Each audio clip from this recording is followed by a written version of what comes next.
Hi friends, ఈరోజు క్లాస్లో మనం లేటెస్ట్ స్టైల్లో ఉండేలాగా boat neck blouse with potli బటన్స్ని ఎలా కట్ చేయాలి అనేది చూద్దాం. అంటే బోట్ నెక్ బ్లౌజ్ కటింగ్ దీనికి వచ్చేసి మనకి నెక్కి అలానే హ్యాండ్స్కి కూడా పోట్లీ బటన్స్ వస్తాయి. హ్యాండ్స్ వచ్చేసి ఇక్కడ హ్యాండ్ దగ్గర మాత్రమే పఫ్ హ్యాండ్ లాగా వచ్చేస్తుంది. అలా ఎలా కట్ చేసుకోవాలి అనేది చూడబోయే ముందుగా మన ఈ వీడియో ఫస్ట్ టైం చూస్తున్నట్లయితే మన ముద్ర వీడియోస్ ఛానల్ని సబ్స్క్రైబ్ చేయండి. పక్కనే ఉన్న బెల్ బటన్ ఆన్లో పెట్టేసుకోండి. కొత్తగా ఎప్పుడు వీడియోస్ అప్లోడ్ చేసినా ముందుగా మీకు నోటిఫికేషన్ వస్తుంది. వీడియో నచ్చితే లైక్ చేయండి, అలానే మీ ఫ్రెండ్స్కి కూడా షేర్ చేయండి. ఇప్పుడు మనం లేటెస్ట్ స్టైల్లో ఉండేలాగా బోట్ నెక్ బ్లౌజ్ని ఎలా కట్ చేయాలి అనేది చూసేద్దాం. ఇప్పుడు మనకి ఈ బోట్ నెక్ బ్లౌజ్ని కట్ చేసుకోవడానికి ఒరిజినల్ బ్లౌజ్ పీస్ ఇది వచ్చేసి డిజైన్లో నెట్ క్లాత్ని తీసుకున్నాను. అంటే ఇది ఇలా ఎంబ్రాయిడరీ వచ్చిన ఈ నెట్ క్లాత్ ఇది వచ్చేసి మీటర్ క్లాత్ తీసుకున్నాను. నెట్ తీసుకున్నాను కాబట్టి దీనికి సాటిన్ లైనింగ్ తీసుకున్నాను. సాటిన్ లైనింగ్ దీంతో పాటుగా లోపల వైపున యాడ్ చేయడానికి కాటన్ లైనింగ్ 1 మీటర్, మొత్తం 3 క్లాత్లు వచ్చేసి 3 మీటర్లు తీసుకున్నాను. ఇప్పుడు మనం కటింగ్ ప్రాసెస్ చూద్దాం. ఇది వచ్చేసి ఇప్పుడు నేను ఎల్బో హ్యాండ్స్ తీసుకుంటున్నాను. Elbow hands plus back open లేదు, ఫ్రంట్ పార్ట్లో ఓపెన్ లేదు, సైడ్ హుక్స్లు కాజాలు వచ్చేలాగా పెట్టుకుందాం. అలాంటప్పుడు ఇలా కట్ చేసుకోవాలి అనుకున్నప్పుడు మనకి ఈ ఫోల్డింగ్ వైపునే ఫ్రంట్ పార్ట్ రావాలి, ఈ ఫోల్డింగ్ వైపునే బ్యాక్ పార్ట్ రావాలి. ఫ్రంట్ పార్ట్ బ్యాక్ పార్ట్ తీసేస్తే ఇక్కడ హ్యాండ్స్ కోసం పొడవు సరిపోదు కాబట్టి ఈ ఫోల్డింగ్ని నేను అడ్జస్ట్ చేసేస్తున్నాను. ఈ ఫోల్డింగ్ని ఇలా ఓపెన్ చేసేసి ఈ రెండవ చివరి నుండి ఇలా ఫోల్డ్ చేసేసుకుంటే అంటే మనకి ఈ బ్లౌజ్లో బ్యాక్ పార్ట్కి ఫ్రంట్ పార్ట్కి సరిపడా లూజ్ ఎంత వచ్చిందో చెక్ చేసుకొని ఇలా కనుక ఫోల్డ్ చేసాము అంటే మనకి ఈ మిగిలిన క్లాత్ వచ్చేసి హ్యాండ్స్ కోసం చక్కగా సరిపోతుంది. కాబట్టి మనకి ఒకవేళ అంటే మనము కటింగ్ చేసే ప్రాసెస్ కనుక డిఫరెంట్ అయితే కనుక మనం ఈ క్లాత్ ఫోల్డింగ్ని అడ్జస్ట్ చేసేసుకోవాలి. ఇలా ఫోల్డ్ చేసుకున్న తర్వాత అంటే ఇక్కడ నడుం లూజ్కి ఎంత అయితే సరిపోతుందో అదే క్లాత్ని మాత్రమే ఫోల్డ్ చేశాను. ఇలా ఫోల్డ్ చేసుకున్న తర్వాత ఫస్ట్ మనం ఈ బ్లౌజ్లో బ్యాక్ పార్ట్ని కట్ చేసేసుకుందాం. బ్యాక్ పార్ట్ పొడవు వచ్చేసి ఖర్చుతో కలిపి 15 ఇంచులు. 15 ఇంచుల దగ్గర ఒక మార్కింగ్ చేసేసుకోవాలి. మనకి ఈ క్లాత్కి మధ్యలో క్రాస్గా రాకుండా ఉండడం కోసం ఈ చివరన కూడా ఒక మార్కింగ్ పెట్టేసుకొని ఈ 2 డాట్స్ని కలిపేసుకోవాలి. ఇలా కలుపుకున్న తర్వాత ఇప్పుడు నడుం లూజ్ని ఒకసారి చెక్ చేసుకోవాలి. నడుం లూజ్ వచ్చేసి 34 ఇంచులు. 34 + 12 ఇంచులు ఖర్చుల కోసం ఎక్స్ట్రా కలిపేసుకుంటే 34 + 12 46 ఇంచులు. 46 ఇంచుల్లో 4వ భాగం అంటే 11.5 ఇంచుల దగ్గర ఒక మార్కింగ్ పెట్టేసుకోవాలి. ఇదే కొలతని ఈ క్లాత్కి చివరి వైపును కూడా పెట్టేసుకోవాలి. ఇలా పెట్టుకున్న తర్వాత ఈ 2 డాట్స్ని కలిపేసుకోవాలి. ఇప్పుడు మనం కట్ చేసేది బోట్ నెక్ బ్లౌజ్ కాబట్టి ఫుల్ షోల్డర్ని తీసుకోవాలి. ఫుల్ షోల్డర్ వచ్చేసి 14 ఇంచులు. 14 ఇంచుల్లో సగం అంటే డబుల్ ఫోల్డింగ్ మీద 7 ఇంచుల దగ్గర ఒక మార్కింగ్ పెట్టేసుకోవాలి. ఇక్కడ ఎంతైతే తీసుకున్నామో హాఫ్ షోల్డర్ 7 ఇంచులు ఇదే కొలతని ఆర్మ్ డౌన్ కోసం మార్కింగ్ చేసేసుకోవాలి. ఇలా 7 ఇంచులు మార్కింగ్ చేసుకున్న తర్వాత ఈ మార్కింగ్ దగ్గర నుండి స్ట్రైట్గా ఒక లైన్ని డ్రా చేసుకోవాలి. ఇలా స్ట్రైట్ లైన్ని మార్కింగ్ చేసుకున్న తర్వాత ఈ గీతకి మధ్యలో క్రాస్గా 1.5 ఇంచు ఉండేలా మార్కింగ్ చేసేసుకొని ఈ మార్కింగ్ని బేస్ చేసుకొని ఆర్మ్ రౌండ్ తీసుకోవాలి. ఇలా మార్కింగ్ చేసుకున్న తర్వాత ఇప్పుడు మనకి ఈ నెక్ లెంత్కి షోల్డర్ లెంత్కి మధ్యలో అంటే మనకి షోల్డర్ లెంత్ ఎంత కావాలి అనుకుంటే అంతా పెట్టేసుకోవచ్చు. ఇప్పుడు నేనైతే 2.5 తీస్తున్నాను షోల్డర్ లెంత్ కోసం. లేదు ఇంకా కాస్త తగ్గించుకోవాలి అనుకుంటే కనుక 2.5 మన చాయిస్. షోల్డర్ చిన్నగా కావాలి అనుకుంటే చిన్నగా పెట్టుకోవచ్చు, పెద్దగా కావాలి అనుకుంటే కనుక పెద్దగా పెట్టేసుకోవచ్చు.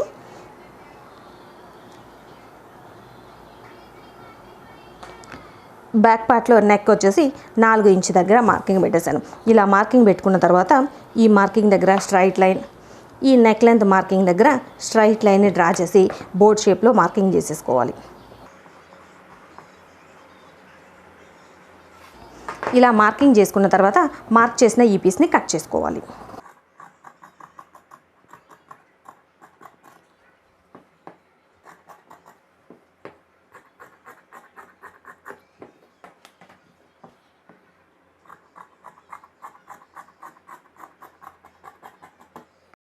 ఇలా బ్యాక్ పార్ట్ని కట్ చేసుకున్న తర్వాత ఈ బ్యాక్ పార్ట్ పీస్ని వేసేసుకొని ఫ్రంట్ పార్ట్ కోసం మార్కింగ్ చేసేసుకోవాలి. ఇక మనకి ఫ్రంట్ పార్ట్లో కూడా ఓపెన్ ఏమీ లేదు కాబట్టి సేమ్ ఇదే పీస్ని వేసేసుకొని ఇదే సైజులో మార్కింగ్ చేసేసుకోవాలి.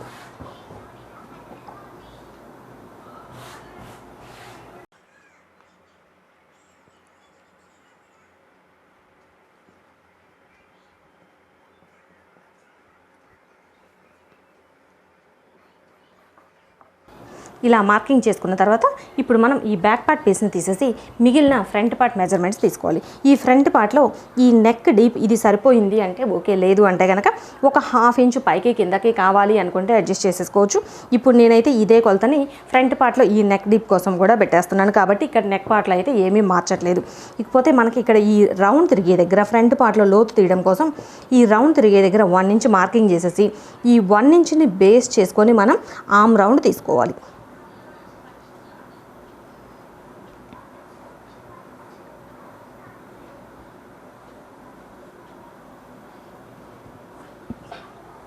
అలానే ఫ్రంట్ పార్ట్లో ప్రిన్స్ కట్ షేప్ కోసం మార్కింగ్ చేసేసుకోవాలి.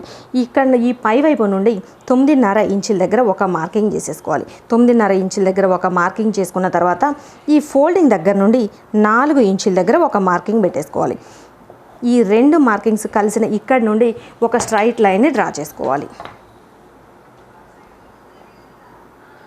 ఒక స్ట్రైట్ లైన్ని డ్రా చేసుకున్న తర్వాత ఇప్పుడు ఈ చివరి వైపు నుండి మనకి బ్లౌజ్ సైజుని బట్టి పెద్ద సైజా చిన్న సైజా అనే దాన్ని బట్టి ఈ మార్కింగ్ దగ్గర నుండి ఒక వైపున 1.5, రెండో వైపున కూడా 1.5, ఈ చెస్ట్ సైజ్ ఇంకొంచెం పెద్దగా రావాలి అనుకుంటే కనుక ఒకవైపున 1.5, రెండో వైపున కూడా 1.5 ఇంచు మార్కింగ్ చేసేసుకోవచ్చు. ఇలా రెండు వైపులా 1.5 లేదంటే 1.5 ఇంచుని మార్కింగ్ చేసుకున్న తర్వాత ఈ 2 మార్కింగ్స్ అంటే ఇక్కడి నుండి మనకి ఈ డాట్ దగ్గరికి ఇలా కొంచెం అంటే దాదాపుగా 1 లేదంటే 1.5 ఇంచు వరకు ఇలా స్ట్రైట్గా వచ్చి ఇక్కడ నుండి కొంచెం ఇలా కర్వ్ రావాలి. ఇదే విధంగా ఈ రెండో వైపును కూడా కొంచెం పార్ట్ వరకు ఇలా స్ట్రైట్గా వచ్చేసి మిగిలింది ఇలా కర్వ్ రావాలి. ఇలా మార్కింగ్ చేసుకున్న తర్వాత ఈ ఆర్మ్ రౌండ్ తిరిగే దగ్గర అంటే ఎగ్జాక్ట్గా మనకి ఈ కర్వ్ తిరిగే దగ్గర ఇక్కడ నుండి కొంచెం ఇలా కర్వ్ వచ్చేలాగా మార్కింగ్ చేసేసుకోవాలి. అంటే మొత్తం ఇలా షేప్ వచ్చేలాగా మార్కింగ్ చేసుకున్న తర్వాత ఇక్కడ నుండి ఒక 1/2 ఇంచ్ ఇలా చిన్న పీస్ని క్రాస్గా మార్కింగ్ చేసేసుకోవాలి. ఇలా మార్కింగ్ చేసుకున్న తర్వాత మనం మధ్యలో కట్ చేసుకున్న ఈ కటింగ్ దగ్గర ఎక్స్ట్రా ఖర్చు కోసం ఈ సైడ్ వైపున ఒక 1/2 ఇంచ్ ఎక్స్ట్రా మార్కింగ్ చేసేసుకోవాలి. ఇలా ఇంతవరకు మార్క్ చేసుకున్న తర్వాత మార్కింగ్ చేసుకున్న ఈ పీస్ని కట్ చేసుకోవాలి.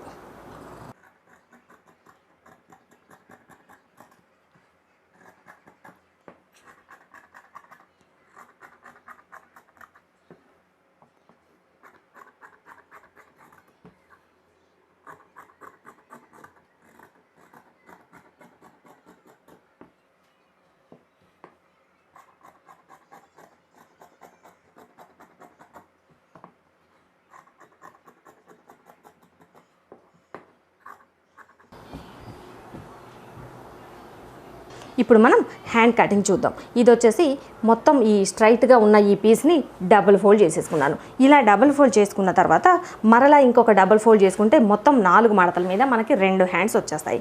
దీనికి వచ్చేసి పఫ్ హ్యాండ్ కోసం ఇక్కడ సైడ్ చిన్న పీస్ని జాయిన్ చేయవలసి వస్తుంది. కాబట్టి ఈ ఫోల్డింగ్ కొంచెం ఇలా తగ్గించి పెట్టేసుకుంటే ఒక 2 పీసులకు మాత్రమే మనం ఎక్స్ట్రా క్లాత్ జాయిన్ చేసేస్తే సరిపోతుంది.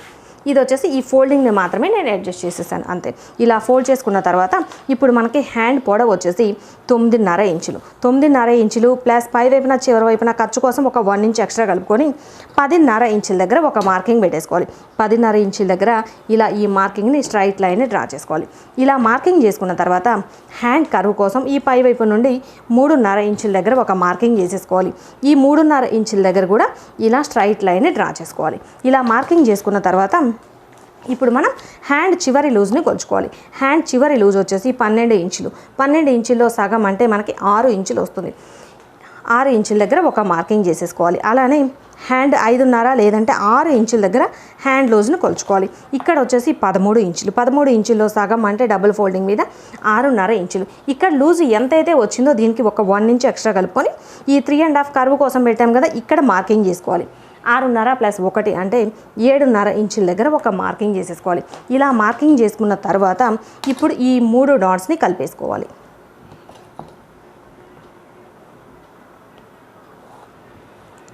ఈ 3 డాట్స్ని కలిపేసుకున్న తర్వాత ఇప్పుడు మనం ఖర్చు కోసం 2 ఇంచులు ఎక్స్ట్రా పెట్టేసుకోవాలి.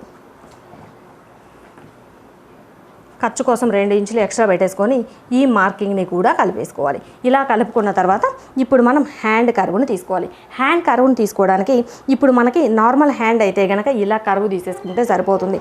మనం పఫ్ హ్యాండ్స్ తీసుకుందాము అనుకుంటున్నాం కాబట్టి ఇక్కడ వచ్చేసి ఈ చివరన ఇంకొక 1 ఇంచ్ ఎక్స్ట్రా యాడ్ చేసేసుకోవాలి. అంటే ఇది వచ్చేసి ఇక్కడ వచ్చేస్తుంది. ఈ పార్ట్లో మనం ప్రిల్స్ పెట్టడానికి వీలుగా ఇక్కడ ఆర్మ్ డౌన్ దగ్గర ఒక 1 ఇంచ్ని ఎక్స్ట్రా యాడ్ చేసేసుకోవాలి. ఇక్కడ ఈ పార్ట్లో మాత్రమే 1 ఇంచ్ తీసేసుకుంటే సరిపోతుంది. ఇక్కడ ఈ చివరన వచ్చేసి ఇదే మార్కింగ్లోకి కలిపేస్తాము. ఇక్కడ ఈ పార్ట్లో మాత్రమే ఒక 1 ఇంచ్ ఎక్స్ట్రా యాడ్ చేసేసుకోవాలి. ఈ చిన్న పీస్ మనం నెక్స్ట్ జాయిన్ చేసేద్దాం. 1 ఇంచ్ మార్కింగ్ చేసుకున్న తర్వాత ఇప్పుడు మనం హ్యాండ్ కర్వ్ని తీసుకోవాలి. ఇక్కడ నుండి మనం ఎక్స్ట్రా తీసుకున్న 1 ఇంచ్ వచ్చి ఇక్కడికి వస్తుంది. ఫస్ట్ వచ్చేసి ఈ 1 ఇంచ్ పార్ట్ని వదిలేసేయాలి. 1 ఇంచ్ పార్ట్ని వదిలేసిన తర్వాత అంటే ఈ చివరన తీసిన 1 ఇంచ్ ఇక్కడ వదిలేసిన తర్వాత ఇక్కడ నుండి 1 ఇంచ్ స్ట్రైట్గా మార్కింగ్ చేసేసుకోవాలి. హ్యాండ్ కర్వ్ తీయడం కోసం 1 ఇంచ్ స్ట్రైట్గా మార్కింగ్ చేసేసుకొని ఇక్కడ నుండి మనం హ్యాండ్ కర్వ్ని తీసేసుకోవాలి. ఇక్కడ నుండి హ్యాండ్ కర్వ్ తీసేసుకొని ఎక్స్ట్రా ఈ ఖర్చు కోసం మార్కింగ్ పెట్టాం కదా ఇక్కడి వరకు డ్రా చేసుకోవాలి. అంటే మొత్తం టోటల్గా ఈ చివరన తీసిన 1 ఇంచ్ ఇక్కడ మామూలుగా అయితే మనం 1 ఇంచ్ దగ్గర నుండి స్ట్రైట్గా కర్వ్ తీస్తాం. ఇది వచ్చేసి ఫస్ట్ స్టార్టింగ్ 1 ఇంచ్ వదిలేసి ఇక్కడి నుండి మనం నార్మల్గా హ్యాండ్ కర్వ్ ఎలా అయితే తీస్తామో సేమ్ అదే విధంగా తీసేసుకోవాలి. ఇలా హ్యాండ్ కర్వ్ తీసుకున్న తర్వాత ఇప్పుడు మార్క్ చేసిన ఈ పీస్ని కట్ చేసుకోవాలి.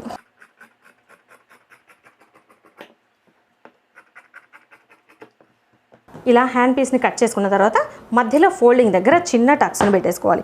ఇప్పుడు హ్యాండ్ పార్ట్ని ఇలా విడిగా ఓపెన్ చేసేసుకోవాలి. ఇటువైపున వచ్చేసి మనము ఫస్ట్ నెక్స్ట్ స్టిచ్చింగ్ ప్రాసెస్లో ఈ ఎక్స్ట్రా పీస్ని జాయిన్ చేసేసుకుందాం. ఇటువైపున మనం హ్యాండ్ పార్ట్లో లోతు తీసేసుకుందాం. ఇది వచ్చేసి ఈ చివరన ఖర్చు కోసం 2 ఇంచులు ఉంది కదా ఖర్చు కోసం పెట్టిన ఈ మార్కింగ్ దగ్గర నుండి ఇక్కడి నుండి 2 ఇంచులు వదిలేసి ఈ మధ్యలో పార్ట్లో మాత్రమే మనం లోతు తీసుకోవాలి. ఈ డాట్కి మధ్యలో 3/4 ఇంచు ఉండేలా పెట్టేసుకొని ఇక్కడ నుండి ఈ 3/4 ఇంచు దగ్గరికి ఇక్కడ వచ్చేసి ఎక్కువ లోతు తీయకూడదు. ఈ 3/4 ఇంచు దగ్గర మాత్రమే ఇలా మార్కింగ్ చేసేసుకొని ఇక్కడ నుండి ఇలా ఈ మార్కింగ్ దగ్గరికి డ్రా చేసుకొని ఈ మార్క్ చేసిన ఈ పీస్ని కట్ చేసుకోవాలి.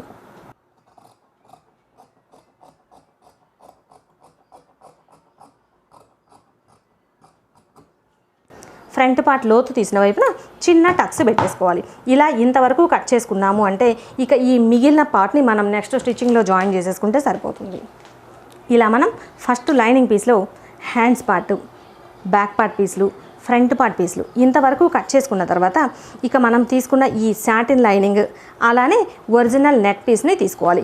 ఈ పీసుల్ని వేసేసుకొని ఈ లైనింగ్ పీసుల్ని వేసుకొని సేమ్ ఇదే సైజులో కట్ చేసుకోవాలి. ఈ నెట్ పీస్ అలానే సాటిన్ పీస్లను కూడా సపరేట్గా కట్ చేసుకోవాలి. ఇలా ఈ కట్ చేసి పెట్టిన ఈ లైనింగ్ పీస్ని వేసేసి సేమ్ ఇదే సైజులో కొంచెం ఒక 1/2 ఇంచ్ చుట్టూ ఎక్స్ట్రా ఉండేలాగా సాటిన్ లైనింగ్ అలానే నెట్ క్లాత్ని కూడా కట్ చేశాను. ఇలా మనకి బ్యాక్ పార్ట్, ఫ్రంట్ పార్ట్లో 2 పీసులు ఇలానే హ్యాండ్స్ మొత్తం ఇంతవరకు కట్ చేసుకున్న తర్వాత ఇక మనం స్టిచ్చింగ్ ప్రాసెస్ చూద్దాం.